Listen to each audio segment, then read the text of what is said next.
Now, the state of Qatar has been pivotal in negotiations between Israel and Hamas.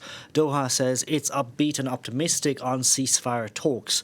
With the country's emir, Sheikh Hamad Al Thani, due in Paris this afternoon, France will be looking for Qatar to use its sway over Hamas to secure the release of 3 French nationals currently held by Hamas in Gaza.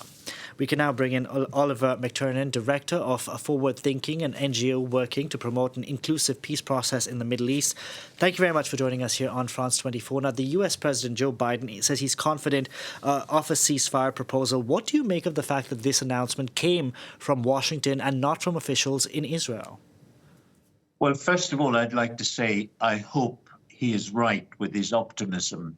For the sake of the families and the 2.3 million people now in life-changing conditions in Gaza. But my fear is he's over-optimistic. And I think the reaction I got this morning was that Hamas hadn't even seen the proposals by the time he made this statement. So it's very, very difficult to know what's going on. I agree that you're being cautious in what you're saying, but we have had statements coming in from Qatar's foreign minister saying the state of Doha is optimistic on ceasefire talks. They wouldn't go so far as what the U.S. president said, that this, in fact, could go into effect by Monday. Do you think that the U.S. president is being overly optimistic given the stakes with the election in Michigan and how many Arab Americans want to vote, want him not basically on the ballot? That could well be the case, that he's trying to build up a domestic support. But at the end of the day, it's very difficult to see how the gap can be bridged. I was in the Knesset last week, spoke right across the different factions, and found the people are still in a very traumatized state, the members of the Knesset.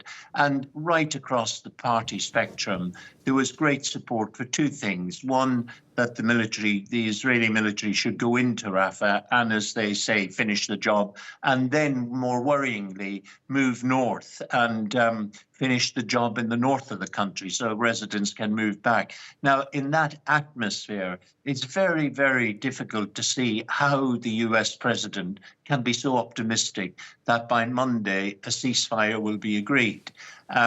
My fear is that the gap between the 2 sides, Hamas's request for this permanent ceasefire for all Israeli forces to move from Gaza and for people to be able to return to their homes where they exist, and then get into negotiations. That's a far cry from what we've heard from Netanyahu, who is saying, look, we're going into Rafah, we're going to finish the job, we're going to free the hostages. In my experience, military threats only increase resistance. It's interesting that you said you spoke to Israeli lawmakers and what they told you is most of them want to go ahead and finish the job.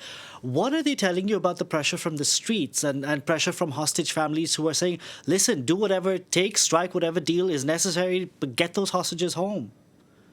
Well, personally, for the sake of those families, and as I keep saying, for the sake of the 2.3 million people in Gaza now enduring life-changing conditions, for their sake, I would hope that message would be listened to.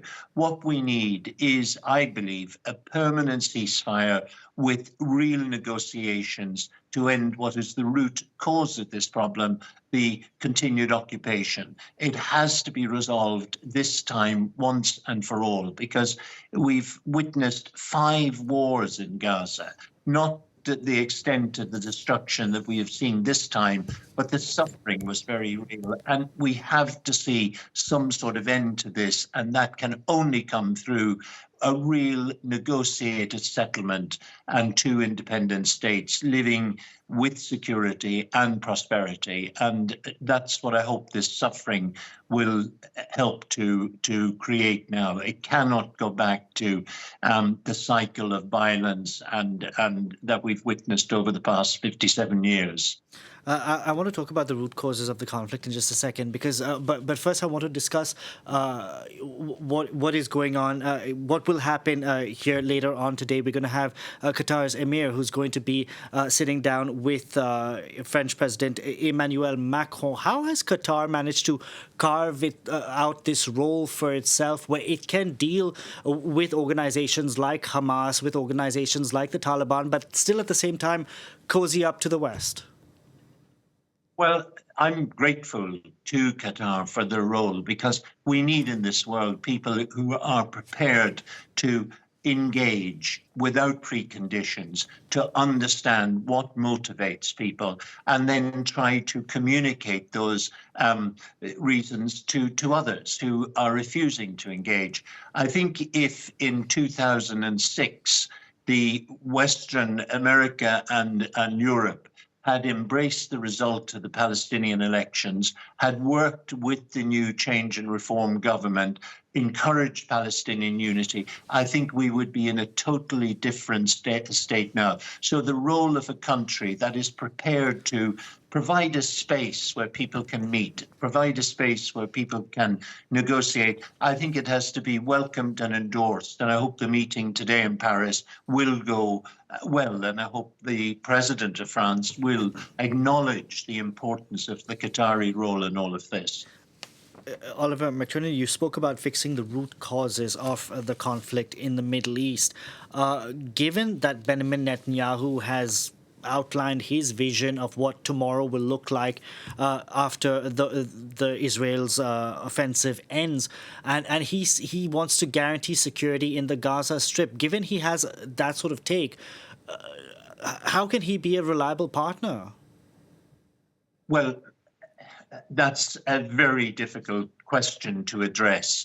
The impression I get that many people in Israel, even in his own party, would like to see a change of leadership. I don't know if the outcome of this war will facilitate that, or whether, in fact, Netanyahu, given his considerable political skills, whether he will be able to weather it through.